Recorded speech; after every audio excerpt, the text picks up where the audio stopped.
ಗೀತ ಮಾಧುರ್ಯ ಕಾರ್ಯಕ್ರಮ ಇಲ್ಲಿಗೆ ಮುಕ್ತಾಯ ಆಯಿತು. ನೋಡಿ, ಮತ್ತೊಂದು ವಿಷಯ ನೋಡಿ, ಈ ಸಂತೋಷ ಪಡೋದಕ್ಕೆ ಹಲವಾರು ಕಾರಣ ಇರುತ್ತೆ.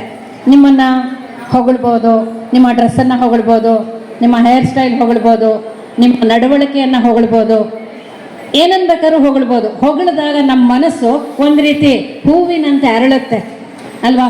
ನಾನು ಇಲ್ಲಿ ಪ್ರತಿ ತಂಡಕ್ಕೂ ಸಹ ಒಂದು ಅಪ್ರಿಸಿಯೇಷನ್ ಕೊಟ್ಟೆ, ಆದರೆ ಒಂದೇ ಒಂದು ತಂಡನ ಮರ್ತುಬಿಟ್ಟೆ.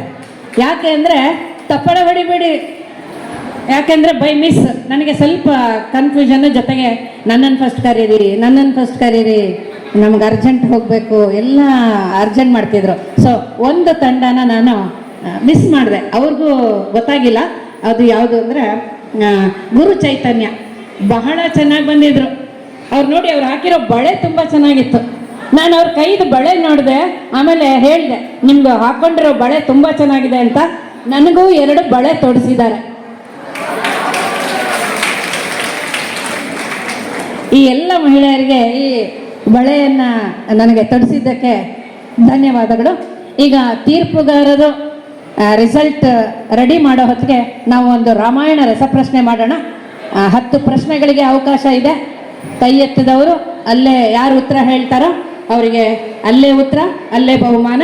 ಎಲ್ಲ ರೆಡಿ ಇರಿ. ಈಗ ರಸಪ್ರಶ್ನೆ ಕಾರ್ಯಕ್ರಮ ಶುರುವಾಗುತ್ತೆ.